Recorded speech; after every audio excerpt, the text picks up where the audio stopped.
Oh, hello, my friends. How are you? It's been a little bit. I thought we would do a chit chat about a lot of things. Let's just make this a big pot of soup talk where we're going to talk about a lot of things. First of all, what's been going on in my world? I've been in a bit of a funk for, like a week or so, and my cycle was giving it to me, and I just wasn't feeling super great. I had a sick kid, and then Marcus and I both felt just a little under the weather. I wouldn't call it sick. It was just like we had this day or two where we were like, just not feeling quite right. Our stomachs were a little bit weird, but not sick. It was a whole thing. So we are fine and fancy now, at least I think we are, until we're not. And I have been doing a lot of things in the meantime, thinking a lot of things. My brain has been going about 56,000 million gajillion miles a second. And I think part of my funk is just, you go through times when you reevaluate your life and you evaluate different parts of your life and how they're working or not working for you. And you're kind of just having to mull through, like, how do I make this better? Is this something I need to change? Is this something I need to work through? So first of all, I talked about this a little bit before, but I was experiencing a lot of fatigue like I did almost a year ago, actually. It's July now. And the end of last July was when I was, the pinnacle of my struggle bus. And I was going to the doctor and I was getting blood tests and I was getting all sorts of calprotectin tests and just trying to figure out what was going on with me. I was having massive fatigue and perimenopause symptoms. And so in the last, I would say, month now, I was that fatigue was coming on back. And I thought, I've been weightlifting. Maybe I am tiring myself out. I need a break. Maybe I shouldn't do it because I just feel so run down and tired and things are feeling difficult. And it scared me to go through that.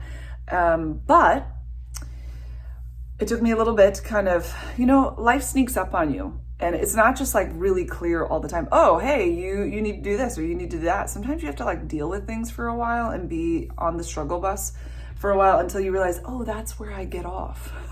We've just been going around in circles here. And I realized that I had stopped taking my iron, and I was thinking through why, because my iron was super low last year and my ferritin levels. So getting that up helped with not just fatigue, but even some of those perimenopause symptoms. And then I took some different supplements and I changed what I was eating. So I started back on my iron supplements every other day. There came a point early this year where I would take my supplements, including the iron, B vitamins, and I would feel exhausted like 30 minutes after I took them. So I did a little test, and on the days I didn't take them, I felt great. And I thought, maybe my body had healed so much that it was like, whoa, now you're giving us too much. And my doctor said, sometimes those things are hard to regulate, so just sort of take it easy. And once I get out of the routine of something, it's kind of hard to keep up with it. So I got out of the habit of doing it all. And now I'm back in the habit. Iron, definitely taking that. And on an empty stomach with some orange juice is really helpful for me. And I feel really good.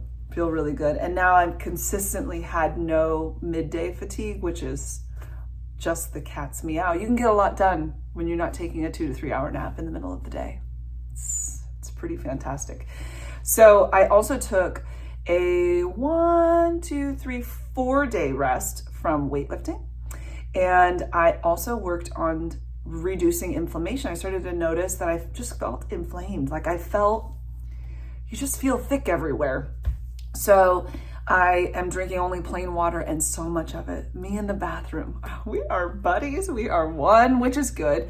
And I've kind of laid back off of doing electrolytes, which does have sodium, potassium, and something else in it, which can be great. But I was just thinking, we're going to reduce. I am going for as much kind of whole foods as possible, still focusing on protein, but not quite as, intently. And I definitely feel like that water weight is shedding, and I'm feeling much lighter, and that's how I want to be. I want to feel light. I don't want to feel like everything is so heavy. I have noticed that, I've told you guys before, like I have varicose veins. So when I was pregnant with Johanna, which is my third baby, but my first girl, I got a varicose vein on the back of my right leg all the way up to my situation. And that's really great. I've always had spider veins. That's like really genetic. It flows in the family. And boy, did I get it since I was a teenager. And then the varicose vein went away after I gave birth to Johanna. Then I got pregnant with Zion and it came back. And then it went away. And then I got pregnant with Nola. I got it again and it didn't go away. And I used to wear like a full leg sleeve because of how long the varicose vein went on the back of my leg. And it's started to bother me in the last month or so. So that's another reason why I'm kind of trying to reduce extra pressure and just sort of reevaluate. And for me, reevaluating life and different things can be really exciting and fun, but it can also be kind of daunting and feel overwhelming and like, how am I going to fix everything? So I feel like I have a handle on my health. I feel really good. I feel like I've gotten a little lighter feeling again, looking, and that makes me really happy. That has led me to also reevaluate homeschooling with my kids. Now, if you're not a homeschooler, don't check out. We're just having a chit chat. It's okay. But, you know, sometimes the different things that you have your hand in, you need some outside thoughts, some kind of somebody to sharpen you a bit, somebody to sort of stir you up. And I love listening to Simple Farmhouse on Boone with Lisa. She just has some great wisdom. And I feel like she comes at it in a very, like, this is just what works for me. I don't know if it'll work for you. I love the podcast. She has the blog or the vlog, Farmhouse on Boone. And then the podcast is called Simple Farmhouse on Boone. So she had Ginny Urich on there recently talking about her new book called Homeschooling. And it's you're doing it right just by doing it. So I've been listening to her book on Audible. She actually reads it and I enjoy listening to it. And I've already felt really encouraged and have just, I don't know, it's like it was what I needed at the time, which is like right now. And sort of reevaluating just homeschool things and kind of my philosophy a little bit. I don't know that I'm necessarily changing what I'm doing. I'm just looking at it differently. So that's been really good. I also downloaded her book. What's the other one? Until the Streetlights Come On by Ginny Urich. And I'll put that all where you can check it out. But so that one I'll listen to soon because this homeschooling one is nearly close to done. And then I am going to listen to, I think, a book by Abby Halberstadt. Is that how we say her name? Maybe. Hard is not the same thing as bad. And I tell my kids this a lot because I think we all face really hard things. I've faced a lot of them. And in the past, hard to me meant bad. Like if this is difficult, something's wrong, or I'm doing it wrong, or I shouldn't be doing it because it's difficult. And as I've realized, like, there is a time and a place for hard things. And I think a lot of life is hard and it's worth it. When I got my health in order, it was hard. I had to say no to things. I had to change things. I had to think about things differently. I had to revamp really my whole life. And it was hard, but at the same time, the reward has been really phenomenal. And sometimes I get a little bit like cranky and I think, I just want to do what I want to do.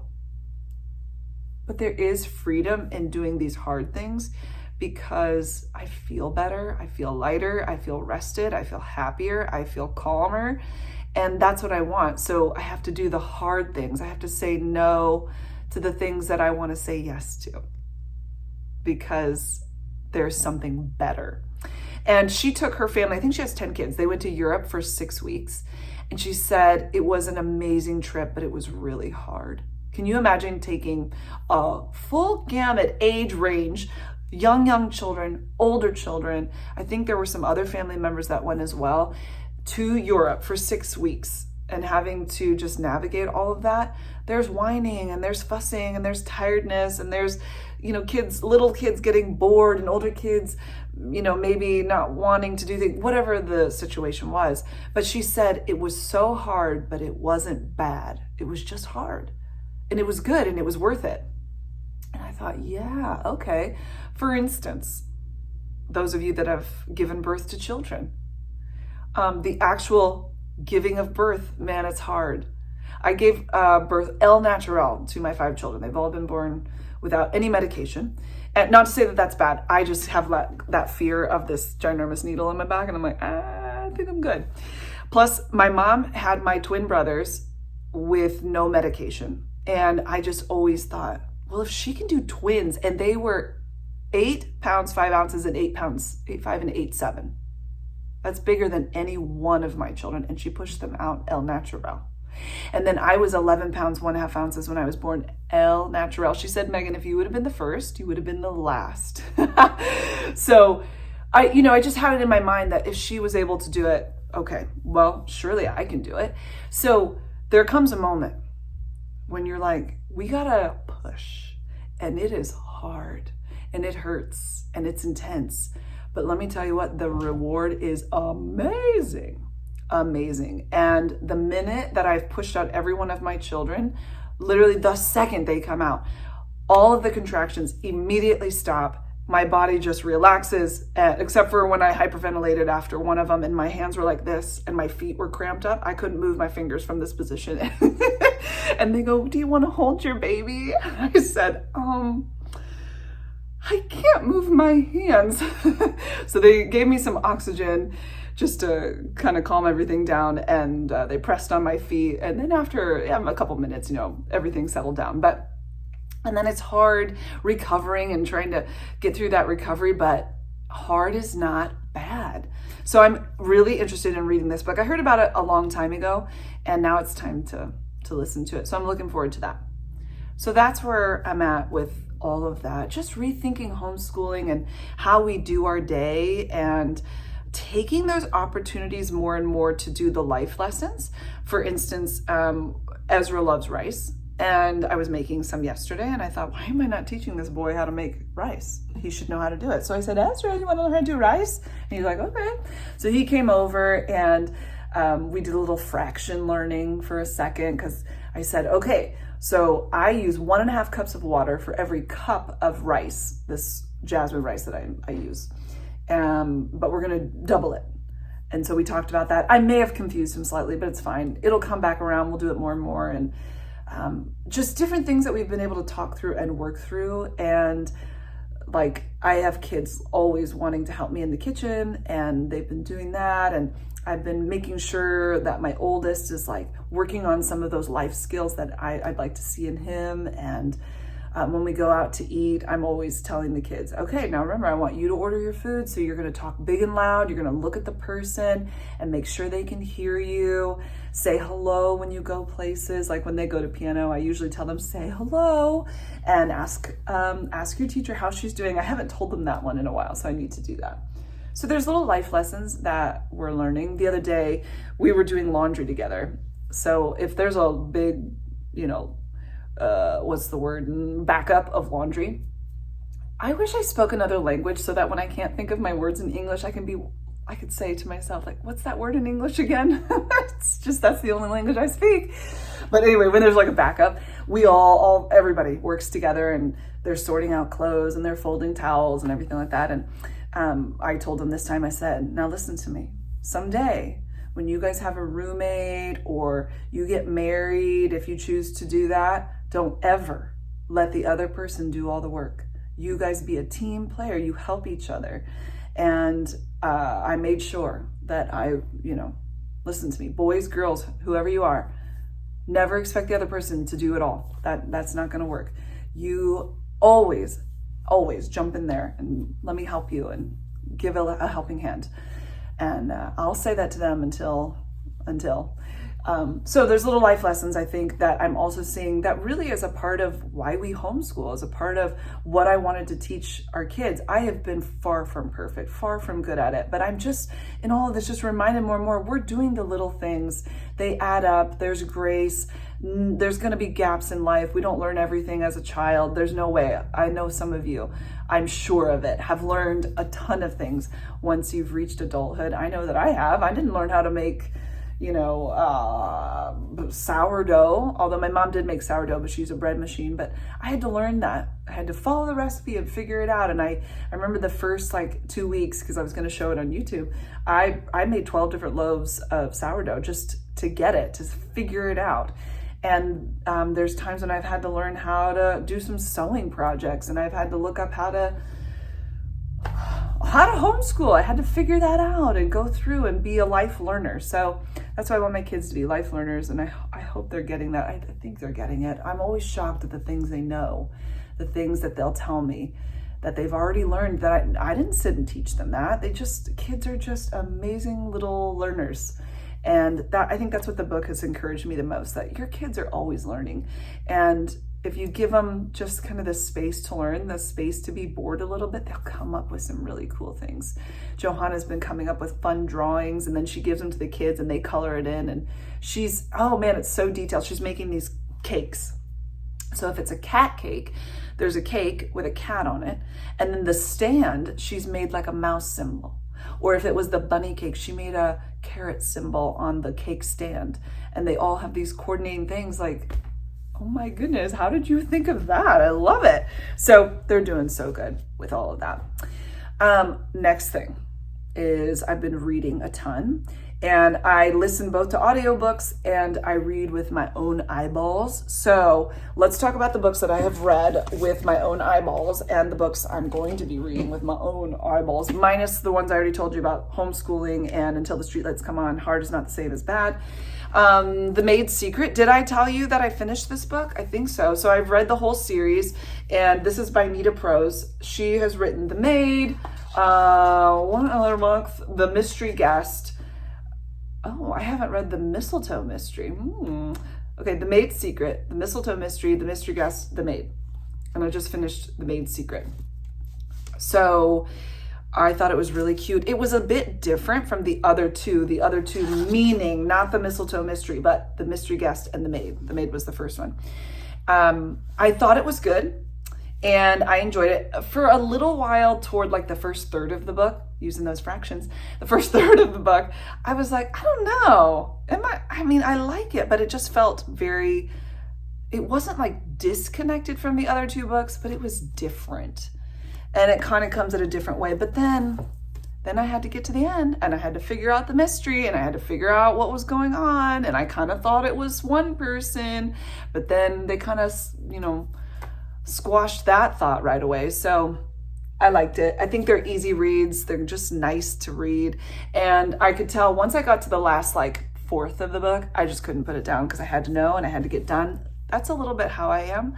It takes me half a book to fall in love. And then the last half, I'm like, let's do this. I can't wait. So The Maid's Secret by Nita Prose, plus the whole series, is great. And then I read Frida McFadden's The Boyfriend. And I told you guys in the past, I have read her other books. There was a series, let me see if I can find it, The Housemaid, The Housemaid's Secret, and The Housemaid is Watching.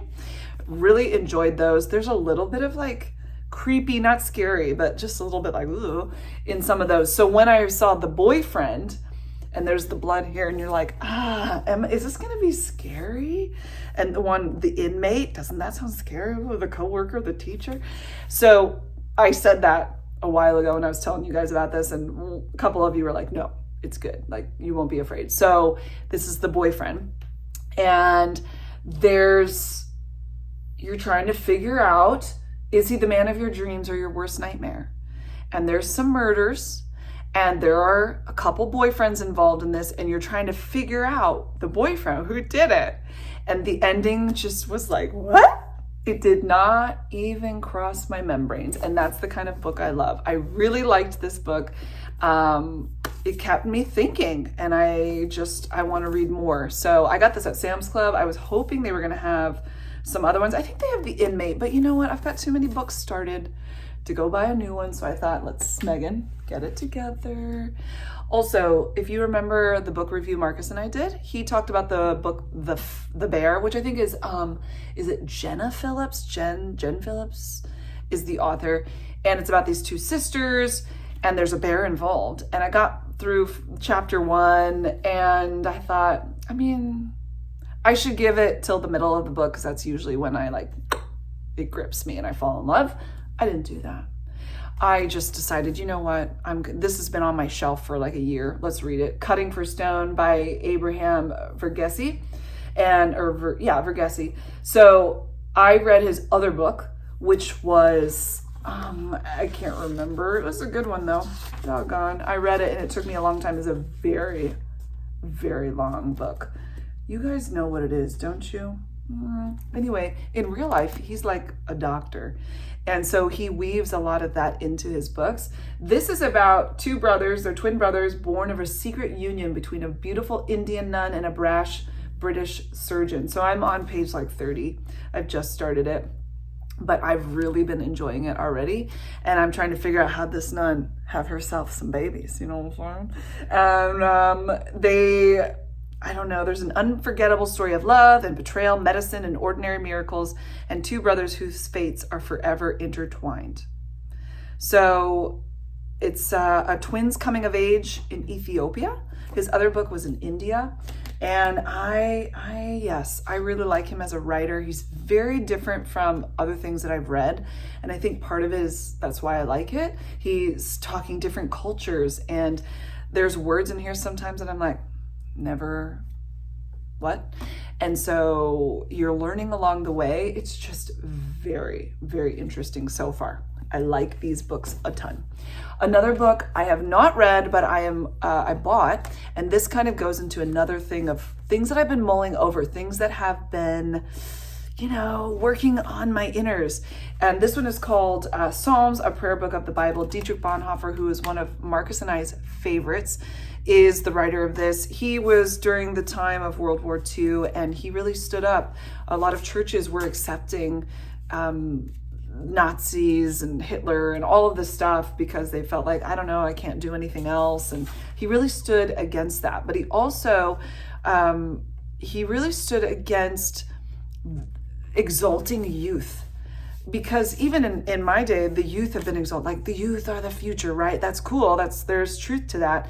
But we need each other. We need people that are older than us. We need people that are younger than us. We need people that have lived life more, that have that experience, and they've been devoted to the things of God, and they've done life, and they can impart their wisdom into us.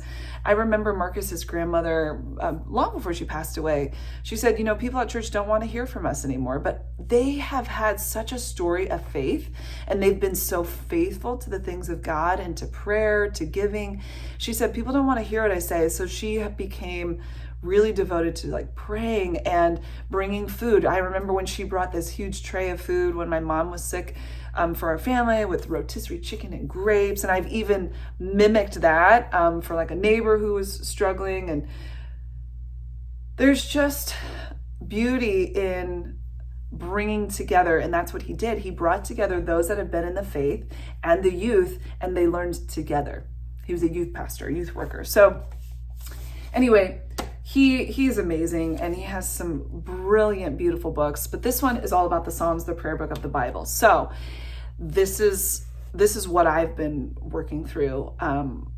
I'd known God from about 8th grade until, I don't know, 8 years ago, one way.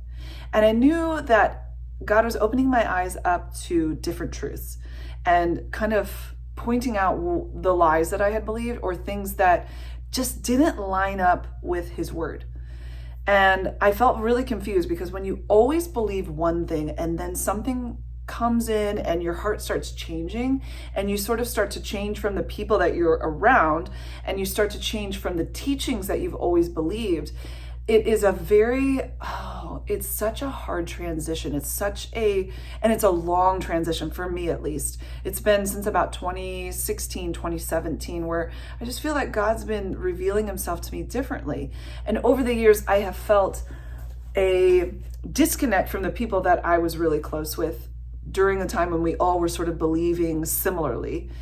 And then this new thinking and kind of viewing God differently than I ever had, and reading the Bible differently than I ever had. And there was like a grieving of who I knew God to be, of who I knew my church to be or the beliefs that I had. And it has left me, honestly, in a lot of confusion at times, because I felt so overwhelmed with the changes that were going on in my heart that I almost just like disconnected. Like, I don't want to study. I don't want to know the things of God anymore because I'm so confused and so frustrated. It's not that I don't want to know God.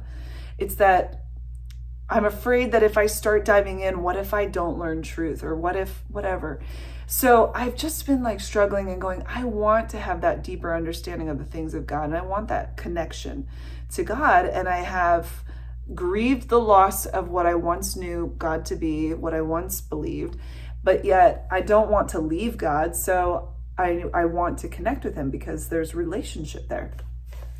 So I've been listening to a podcast, and you might enjoy this if you like kind of that intellectual, deeper thinking. N.T. Wright, W-R-I-G-H-T. He's from the UK. N.T. Wright, and it's called Ask N.T. Wright Anything.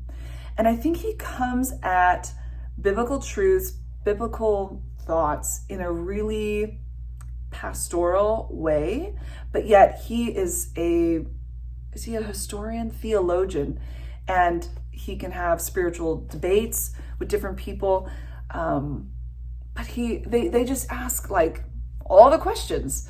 And one of the things he was talking about was prayer, and why do we pray? How do we pray? And one of the things that he talks about doing, which I think is very prevalent in perhaps the Jewish culture, which I'm just absolutely intrigued by, I love, is praying the Psalms. And that Jesus would have sung the Psalms, like that would have been part of his life. And here we have 150 of them in the Bible. So he reads them, and he actually reads them in the original Hebrew or Greek or whatever. And I'm like, okay, awesome, because that's his study. And so that really gives him new insight. But anyway, I've kind of been taking to that, and I've been enjoying that. But then I thought, I love Dietrich Bonhoeffer, and I just happened to find that he has this book, the prayer book of the Bible. And I wish I had my notebook, but he just says good stuff. So I'm looking forward to reading this, and I like that it's small, but also just reading through the Psalms and using that kind of like as a jumping point, a catalyst for prayer. And listening to Ask N.T. Wright Anything. I've kind of been starting at the beginning. I haven't listened to every single one of them, just sort of kind of cherry picking what sounds kind of interesting to me at the time. And also reading through the Bible using the Bible. Tara Cobble is the person. The Bible Recap. You might have heard of her. She's had this around. I think it's for like going on 7 years now. So you have like maybe 2 chapters of the Bible or so. You read it, and then you can listen to the Bible Recap, and she kind of talks through it and then gives you some different thoughts to think about. And so I've been listening to that too. And if you've followed along at all, like I go and I exercise in the morning, so it's been nice to listen. I'll listen to like the Bible readings, and then I listen to hers, or I'll listen to these other books, and it's just good, guys. I've just really been enjoying it. So those are those. Also, I had one other book that I did listen to on Audible that I finished called The Great Big Beautiful Life. There's spice in this book. So you can do one of 2 things. You can fast forward through it. You can flip the pages past it, or you can just not read it. It's whatever. Or you can read it, I guess, if you want. But it's by Emily Henry, which I like a lot of her books.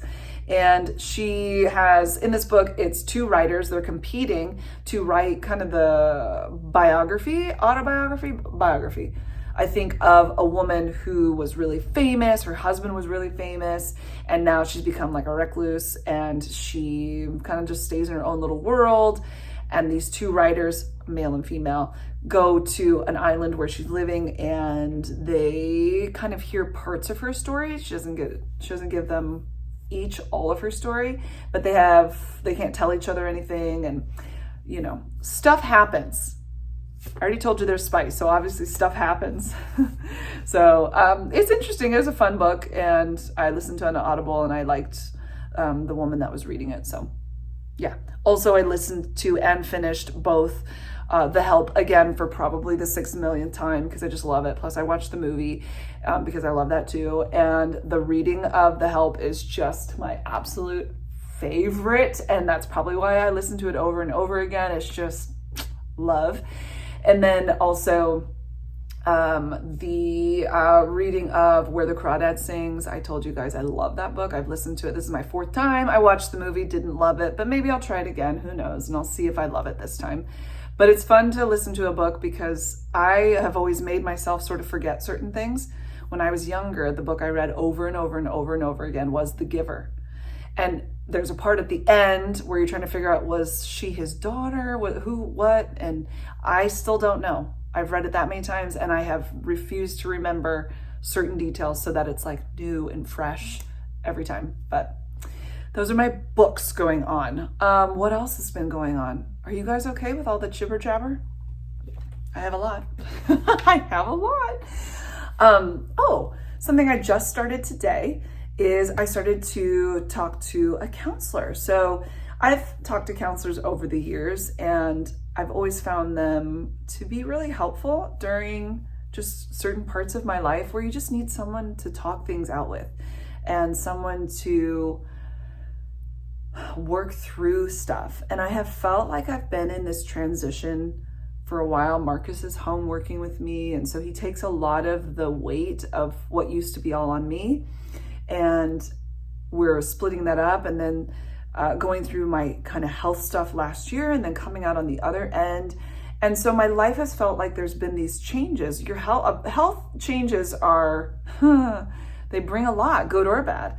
And circumstantial changes about how you run your day, those kinds of things. And so I haven't necessarily found like I have felt like I found my place. I found my groove. And I thought, I just probably need some help. Even the transition with the spiritual things, needing some help to work through it, talk through it. And the woman that I am talking with, this is online. I don't know where she lives, if she's in my state, I don't know. But my insurance recommended it. Like you can go and look, and I just Zoom call her pretty much, get on their little whatever and pay whatever it is to talk to them. And it was just nice to sort of talk to somebody who is not in it with me and that can kind of be a little more objective and give you sort of some encouragement along the way and some challenges. I like to be challenged. I like very practical help too. I don't just want to sit and chit chat about my thoughts. I want to, what do I do? I'm very much a what do I do and how am I doing? Is this okay? And yeah, we're just talking, and it just happened to be that she has so many similarities to me. She told me at the end, not during, and I thought, well, that's pretty cool. So I'm hoping for some good thoughts and good things. I don't know how long it'll last, how long we'll be talking, but I'm excited. I'm very, very excited. I had somebody that I tried to talk with a couple months ago, and actually it was about a year ago, and it just wasn't a great fit. She wasn't a bad person, it just wasn't a great fit. It didn't feel like much was going to happen, but this one feels good. So I'm excited about that. Anything else?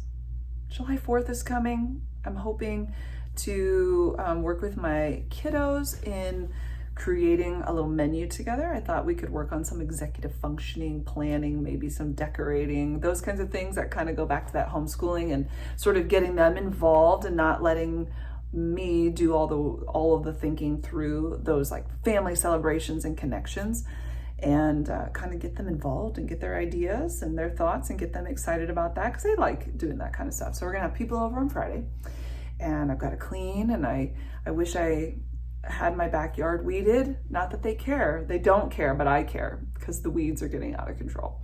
And it's been so hot, and the weeds were like, here's our moment, yes, and they just took off. But it was very, very hot outside, and I wasn't ready for all that. But now I'm ready. I'm very ready. Anything else? Anything else? I don't think so. We're just doing life around here, which is wonderful. Reading and connecting and changing our thoughts and about just everything. Not changing our thoughts, just refining them, thinking our thoughts. That's what I'm doing. So I'd love to know in the comments what you're up to, what's going on in your world, any of this speaking to you, anybody. Yeah. So I'm gonna go have some dinner. I had the best lunch. Can I just tell you? Asparagus.